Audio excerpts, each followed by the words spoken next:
السلام عليكم ورحمة الله وبركاته، والصلاة والسلام على أشرف المرسلين وعلى آله وأصحابه أجمعين. أهلا وسهلا بكم في لقاء جديد مع بودكاست زينب. قبل ما نبداو نتمنى لكم سنة سعيدة مليئة بالحب، الهدوء، الصحة، راحة البال وكل ما تمناو، وبلادنا تكون دائما في أمن وأمان. كنت شفت واحد البوست وكان عبارة عن سؤال، هو اللي خديت منه الفكرة ديال البودكاست ديال اليوم: هل تحبينه لأنه هو، أم لأنك ما زلت تبحثين عن حب أبيك المفقود؟ هذا هو السؤال اللي ما كتقدرش بزاف ديال النساء على المواجهة ديالو، لكن هذا الجرح هو اللي كيبقى كيتحكم في علاقاتك في الكبر. طفلتك الجائعة لحب الأب هي اللي مازال كتختار الرجال في حياتك، كتقلب على راجل يحتويها كما تمنات من باباها، كتقلب على كلمات الإعجاب اللي ما سمعاتهاش، على عناق الأمان اللي ما عاشتوش، على أب يقول ليها أنا فخور بيك بنتي، انتي زوينة، انتي مهمة، انتي حياتي. هاد الطفلة ملي كتدخل العلاقات كتدخلها بواحد الجوع عاطفي رهيب، فكتعلق بسرعة، كتخاف تفقد هاد الشخص كل لحظة، كتضخم اهتمامات وكأنها الحياة، وكتنهار عند أول لحظة تجاهل كأنها النهاية. كتعيش العلاقات ماشي بحضورها ولا وعيها كأنثى ناضجة، ولكن كطفلة صغيرة مازال كتقلب على باباها. غادي نشوفوا اليوم في هذه الرحلة شنو هو جرح الأبوة، كيفاش كيتجلى جرح الأب في حياة الأنثى، كيفاش كيأثر على علاقاتها وعلى اختياراتها، وكيفاش تبدا رحلة التشافي. نبداو على بركة الله.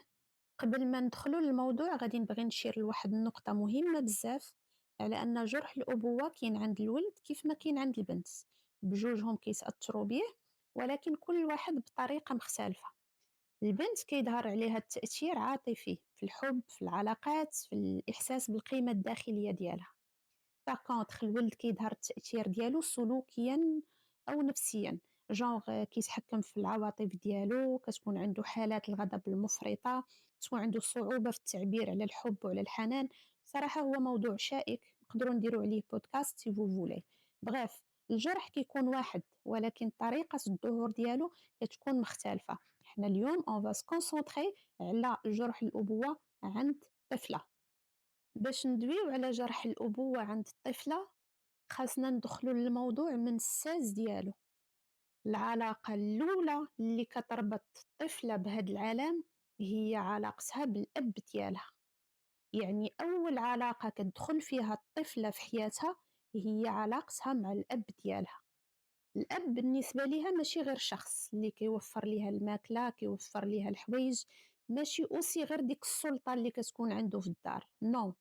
الأب هو أول مصدر للأمان، نعودها، هو أول مصدر للأمان، أول راجل كتشوفو البنت في حياتها. من خلال هاد الأب البنت كتعلم واش أنا عندي اللي يحميني، واش الرجال مصدر حماية ولا مصدر خوف، واش الجسد ديالي محمي ومحترم ولا مهدد. إذا دور الأب مع الدرية دور أساسي وعميق، أي خلل فيه ما كيمشيش بسهولة، كيتخزن في العقل الباطني ديالها، كيبان في علاقاتها، في اختياراتها، في حياتها، في النفسية ديالها. باش نفهموا هاد جرح الأبوة خاصنا نعرفوا بعدا شنو هو الدور الصحيح ديال الأب، خاصنا نعرفوا بلوتو شنو هما الأدوار ديالو في حياة البنت. الدور ديالو الأول هو الحماية. الحماية وما أدراك ما الحماية. الأب هو اللي كيخلق للبنت داك الشعور الداخلي باللي راها ماشي بوحدها، كاين اللي حاضر كيشوف كيراقب أي حاجة وأي شخص كيقرب ليها، كيتدخل عند الضرورة، كياخد حقها، كيوقف لأي تهديد كيجيها من عند أي حد من داخل أو خارج العائلة. الحماية هي أب حاضر واعي راد البال للبنت، والبنت كتكبر وهي حاسة أن العالم ماشي خطير، وأنها كاين اللي في ظهرها وحاميها، وما كتكونش في حالة دفاع لأنه عارفة على أن بابا غادي يحميني. الدور الثاني ديال الأب هو الأمان النفسي.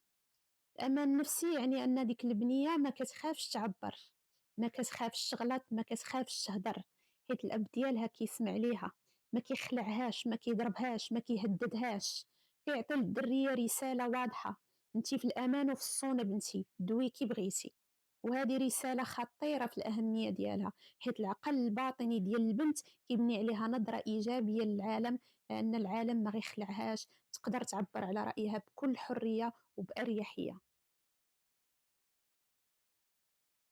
الدور الثالث ديال الأب هو أنه أول شخص كيعلم بنته الحدود، كيبانوا هاد الحدود كيتعامل معاها باحترام، ما كيقولش ليها الهضرة الخايبة وما كيقولش قدامها الهضرة الخايبة، ما تيدويش معاها بدوك الجمل ديال الكبار اللي ما مفهومينش أصلا. هذا من جهة، من جهة واحدة أخرى كيكون القرب ديالو منها متوازن، ما كيتعداش الحدود ديالو معاها أو المساحة ديالها، كيدق عليها في البيت قبل ما يدخل، ما كيسيطرش عليها. يعلم الدرية تقول لا بلا ما تخاف، تعبر على شنو بغات وشنو ما بغاتش، وكيفهمها أنها عندها الحق تبغي شي حوايج وما تبغيش شي حوايج.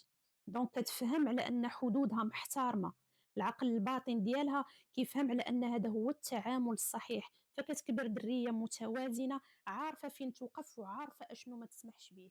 رابع دور عند الأب هو كيزرع في البنت القيمة والكرامة. القيمة والكرامة ما كيتزادوش مع الدرية، أول واحد كيساهم في البناء ديالهم هو الأب. نظرة الأب، طريقة التعامل معاها، كيحترمها، كيسمع ليها، ما كيحتقرش رأيها. هنا الدرية كتعلم أن وجودها مهم، صوتها عنده قيمة، وهنا كتبدا الكرامة كتشكل من الداخل ماشي من الخارج. من هذا الإحساس كتكبر مرأة ما كتقبلش الإهانة، ما كتطلبش الحب على حساب قيمتها وكرامتها، وعارفة شنو كتستاهل. خامس دور وهو الأخير، دور الأب كنموذج للراجل. الأب هو أول صورة للراجل في حياة البنت، من خلال الأب كيتكون الموديل ديال الراجل في عقلها الباطن. كتبقى تقول واش الراجل كيحمي ولا كيأذي، الراجل كيسمع ولا كيسيطر، الراجل مصدر حماية ولا مصدر خوف. هاد الأسئلة كيكونوا في العقل الباطن ديالها، على حساب كيفاش كان باها، على حساب هاد الشي كيفاش كيتبرمج في عقلها. كان باها كيحميها، كيسمع ليها، زارع فيها القيمة والكرامة، حماية مأمنها، كيكون عندها الصورة على الراجل وهو اللي كيتجسد في حياتها ملي كتكبر. إلا كان باها لا حماية، مآديها، ما كيسمع ليها، مكرفس عليها إلى غير ذلك، خالعها، تو سكو فو فولي، هذا كيأثر على الاختيار ديالها في حياتها، في الرجال، في العلاقات بلا وعي. إذا إلا جينا نهضروا على هذا الدور الأب مع الدرية شنو هو؟ حماية، أمان نفسي، حدود، قيمة وكرامة، وفي الأخير كيتكون لينا ليكزامبل في دماغها على نوعية الراجل في العقل الباطن ديالها واللي غتجسد من بعد. ومن هنا غادي نمشيو للنقيض، أي العكس. مني كيغيب هذا الدور، مني كيتختل، مني كيتحول لمصدر خوف، الصمت، الإهمال واعتداء نفسي وأحيانا حتى جسدي. هنا كيبدا جرح الأبوة. جرح الأبوة هو داك الجرح النفسي اللي كيتكون عند الدرية، عند الطفلة، ملي الأب ما كيديرش الدور ديالو كمصدر حماية، أمان، حدود، كرامة وقيمة. بصيغة أخرى، مني الحماية كتنعدم والأمان كينقص والحدود ما كتبقاش والقيمة كتضرب، وهنا كيبدا داك الاختلال النفسي عند الدرية. بابا كاين ولكن تيضربني، تيألمني، قريب ليا كنشوفو ولكن ما كيحاميش عليا، بابا كيخلعني، بابا ما كيسولش عليا. هنا العقل ديالها ما كيهضمش المنطق على أنه عنده مشاكل نفسية ما خدمش عليها، كيهضم فقط هذا الشيء اللي هي حاسة به. بابا كاين ولكن ما كنحش بالأمان. هذا الإحساس يخلق عندها الخوف، التوتر، فقدان الثقة في الحماية، والعقل الباطن ديالها كيصوب داك الاستنتاج الخطير: ما كاينش الأمان، خاصني نرد بالي ونكون حذرة، خاصني نحمي راسي بوحدي. وهنا صافي تزرع جرح الأبوة، هذا الجرح اللي ما كيبانش وهي صغيرة، كيبقى ساكت وكيخرج من بعد في نفسيتها، في العلاقات ديالها، عبارة عن خوف، تعلق، فقدان الثقة، الإحساس بعدم الأمان. غادي نشوفوا انصامبل الحالات اللي كيتخلق فيهم جرح الأبوة. الحالة الأولى، غياب الحماية. الأب راه كاين ولكن فاش كتعرض الدرية صغيرة للخوف، الإهانة، التهديد، ولا شي حد كيتجاوز الحدود ديالو معاها، ما كتلقاش تدخُّل واضح وصريح من الأب. هنا أشنو كيوصلها؟ ما نساوش على أننا كندويو على طفلة صغيرة باقي العقل ديالها ما كيقدرش يحلل المواقف، فقط كتعتمد على الأحاسيس ديالها. دونك شنو كيقول ليها؟ أنا ما مهماش عنده، خاصني نحمي راسي بوحدي، حيت كون كنت مهمة عنده غادي يدافع عليا، غادي ياخد حقي، غادي يكون بجنبي، غادي يحميني ما يخليهمش يقمعوني وهو ساكت ويضربوني وهو كيشوف، ولا يقول لي انت قبيحة تستاهلي. كتولي الطفلة كدير واحد السلوكيات اللي هما غير فرصادات، يا إما كتسكت على حقها باش ما تاكلش العصا وما يعيروهاش، يا إما كدير فيها ديك الدرية القبيحة ديك الدرية الواعرة اللي حتى واحد ما يدوي معاها، يا إما كتسكت على الحق ديالها وكدير داك الشي الإرضاء وكتبان درية درويشة وهادي. هادو فقط آليات للدفاع باش تعيش. عقلها كيلغي ليها الأحاسيس وكيبدا فقط كيفكر على أنه خاصها تبقى وخاصو يدافع على البقاء ديالها. الحالة الثانية اللي كيبان فيها جرح الأبوة وبقوة هو تشوه الإحساس بالأمان. ملي كيكون داك الأب كل نهار بمود، خاصة إلا كان مبلي، مرة نورمال ومرة وحش مخيف قبيح قاسي، الدرية هنا مسكينة كتولي ما فاهمة والو، ما عارفاش شنو واقع، الحاجة الوحيدة اللي عارفاها أنها خايفة، وهنا كيبدا داك القلق الداخلي عندها. خاصني ديما نكون رادة البال، فين ما يدخل خاصها تشوف الحالة ديالو كي دايرة. هاد التناقض في الحالة النفسية ديالو كيهرس ليها الأمان، ما عارفاش إمتى غادي يضربها بلا سبب، إمتى غادي يبدا يغوت. مني هاد الأمان كيتضرب للدرية كتطور عندها واحد السلوكيات، كتبقى غير كتراقب في المزاج ديال الناس، كتبقى تخاف تغلط، كتفضل تسكت، كتضحك وتبان بخير وهي خايفة وهي كتبكي من الداخل. يعني كتأقلم مع غياب الأمان، في حين ما أن الأب كان خاصو يكون مصدر طمأنينة. كتكبر الدرية مسكينة معصبة. الحالة الثالثة اللي كيبان فيها جرح الأبوة التعدي على الحدود. فاش البنت الصغيرة كتحس أن الجسد ديالها ما عندوش حرمة، ماشي شي حاجة مقدسة، مني صوتها ما بقاتش عنده حتى شي قيمة، مني اللا ديالها ما كتحترمش، مني هاد الحوايج كيطيحوا الحدود كتضيع. شنو كيدير بالضبط هاد الأب باش كيضيع ليها الحدود؟ أول حاجة كيتجاهل الإحساس ديالها. فاش كتكون البنية مقلقة ما مرتاحاش، هذاك الأب كيسخر منها، كيقلل من إحساسها، كيبدا يقول لها ديك نوضي بركة من سارة، أثرتك عليا، أنا غادي نوريك الترابي كيفاش دايرة، هذه حيت مقلقة ما مرتاحاش. الحد الأول طاح. تاني نقطة اللي ما كيحترمش المساحة الشخصية ديالها، كيكونوا واحد التصرفات تدخل جسدي بلا إذن، بمعنى يقدر يدخل على البنت بلا ما يدق الباب، يعنقها بطريقة كتحس أنها ما مرتاحاش، أو يمسها بلا احترام، يفرض نعم يفرض القرب ديالو منها بطريقة مستمرة، تولي البنت ما قادراش تهرب ولا تقول لا. ثاني نقطة يكون الخوف والتهديد، ثالث نقطة بلوتو الخوف والتهديد باش تطيعو، يخلي الدرية تحس بداك الضغط باش تكون مطيعة ليه بلا اعتراض، إلا قالت لا ما بغيتش كيضربها ولا يتجاهلها. شنو كيوقع للدرية وشنو كيوقع للعقل الباطن ديالها؟ كيتبرمج على أنا ما قادراش نحمي راسي، ما عنديش قيمة، كتكبر وهي حاسة بالقلق، الخوف من القرب، ما كتبغيش شي واحد يقرب من الجسد ديالها.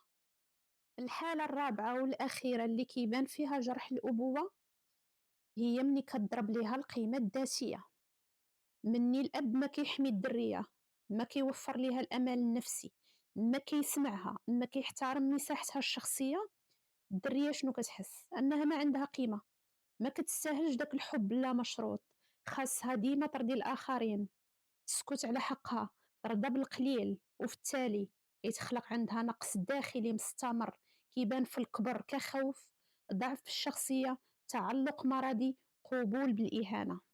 في نهاية المطاف جرح الأبوة ماشي نقص في التربية، ولكن هو أن الأب ما دارش الدور الأساسي ديالو كأب في أنه يحمي، يأمن، يحافظ على حدود وقيمة بنته. الغياب ولا الخلل في هذا الدور هو اللي كيزرع جروح عميقة في نفسية البنت، كإحساس بالضعف، لا رحيم لا حنين، خوف مستمر، ضياع الحدود، قيمة ذاتية مقتولة، كترضى بالفتات وبالقليل وكتسكت على حقها. هاد الجروح كتبقى غير في الطفولة فقط؟ لا، كتمشي معاها وهي غادة وكتكبر وكتبان في سلوكياتها وعلاقاتها. كتعيش صعوبة في الثقة ملي كتكبر، كتخاف إلا قرب ليها شي حد.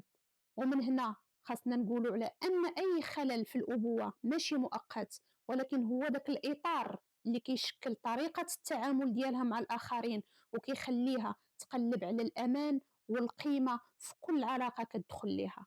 غادي نشوفوا دابا التأثير ديال جرح الأبوة على شخصية البنت، نفسيتها وعلاقاتها من بعد ما تكبر.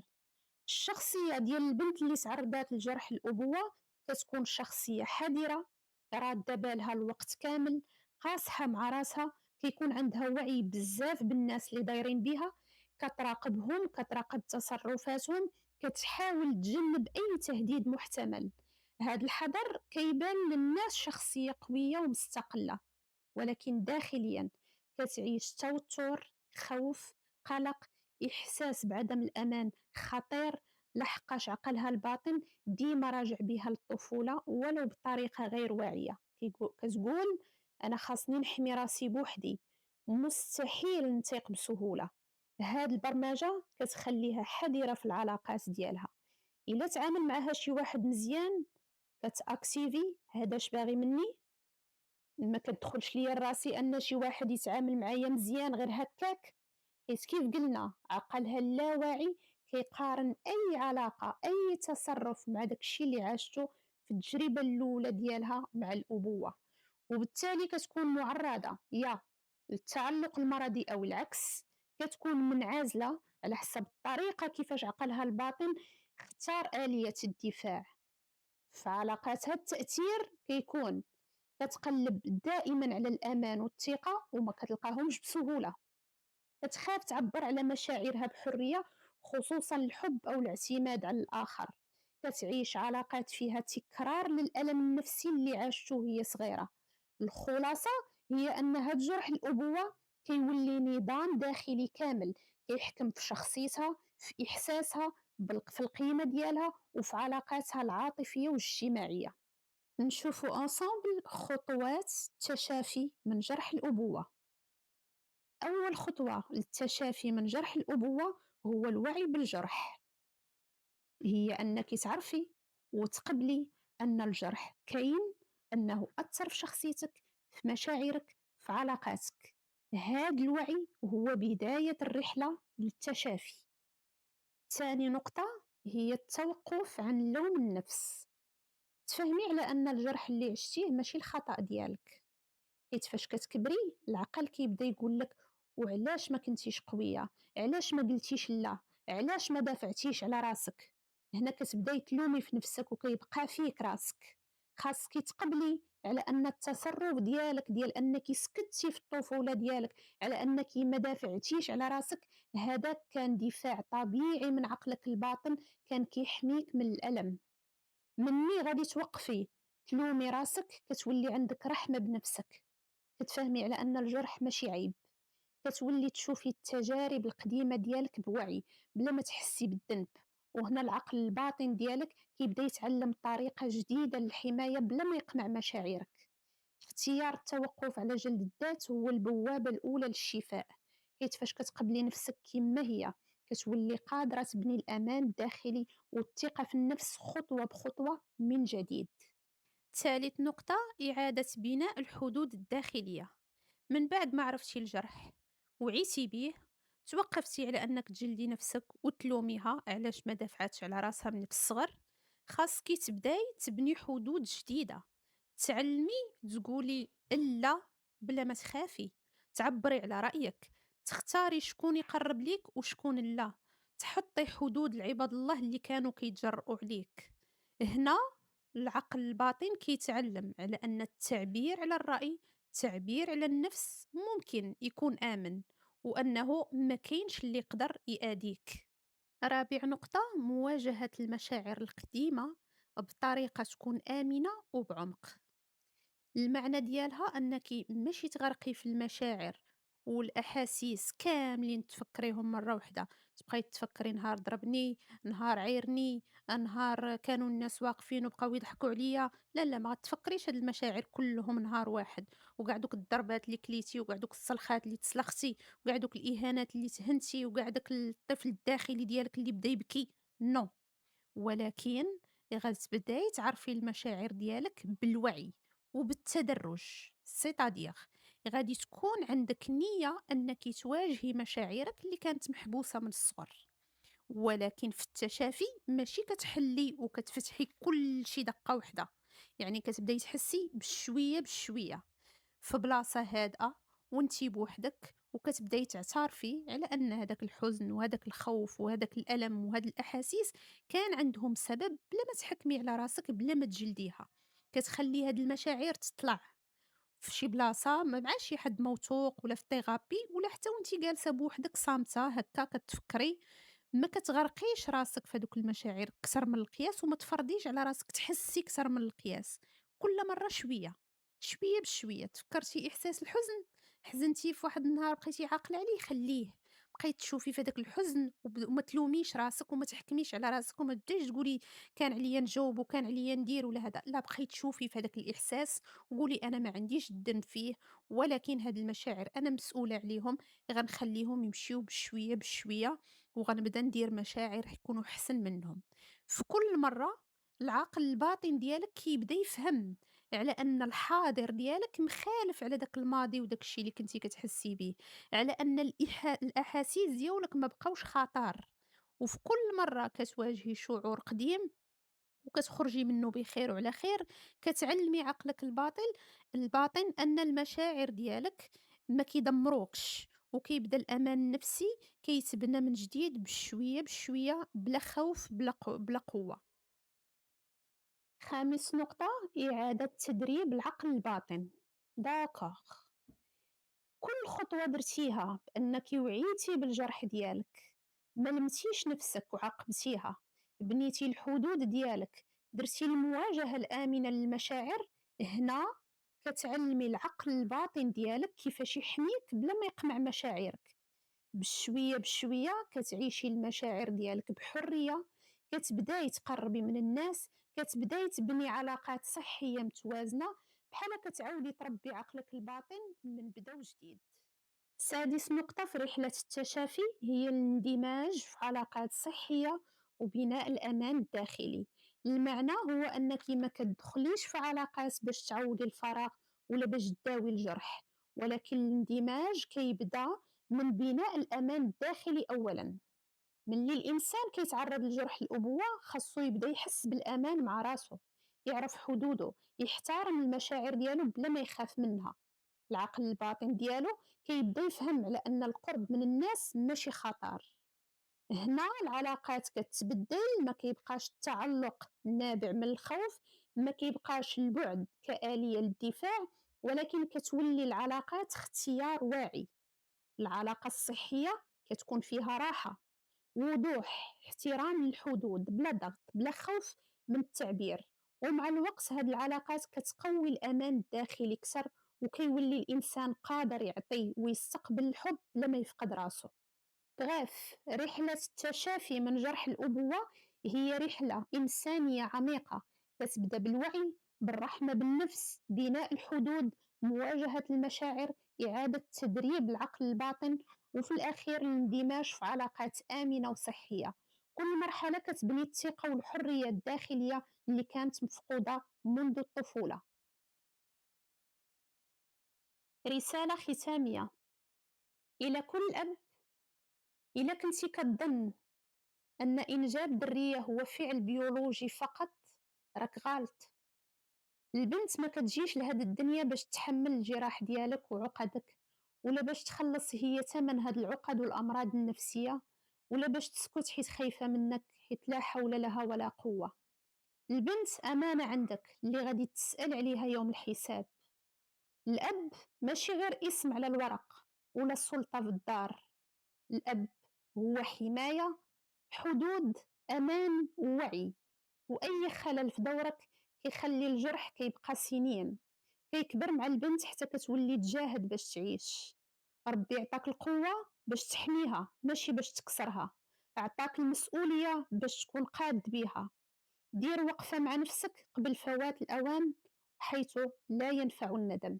وانتي طفلة اللي سكتات، خافت، تألمات بصمت، حقرات، وتعلمات بكري كيفاش تحمي راسها. سكتات، خبات البكية، خبات التنخصيصة. جو سوي فريمون ديزولي. ما كانش خاصك تكوني قوية وانتي صغيرة، ما كانش خاصك تفهمي ولا تحملي كتر من جهدك وطاقتك. كان خاصك تلعبي وتستمتعي بطفولتك وتخلقي ذكريات سعيدة. وانتي دابا المرا اللي كبرات، الجرح ديالك ما كيعرفكش. كونك كنتي ضحية ما كيعنيش انك تبقاي سجينة. الطفلة اللي فيك ما ماتتش، ولكن دابا الأدوار تبدلات. دابا انتي اللي كتحطي الحدود، انتي اللي كتختاري، انتي اللي عندك القوة، الوعي والسوارد ديال حياتك. ما غاديش تنساي اشنو وقع، ولكن ما غاديش تخليه يحكم عليك. التشافي ماشي هو النسيان، التشافي هو استرجاع السيادة على حياتك. جرح الأبوة ما كيخلقش مرا مكسورة، كيخلق مرا خاصها وعي باش ترجع لنفسها. والتشافي راه قرار ومسار وقوة داخلية، وكل مرا وعات راه كترجع التوازن اللي ضاع، ماشي غير ليها ولكن للأجيال اللي جاية. دمتِ قوية، متألقة، واعية. دمتم في رعاية الله وحفظه، والسلام عليكم ورحمة الله وبركاته.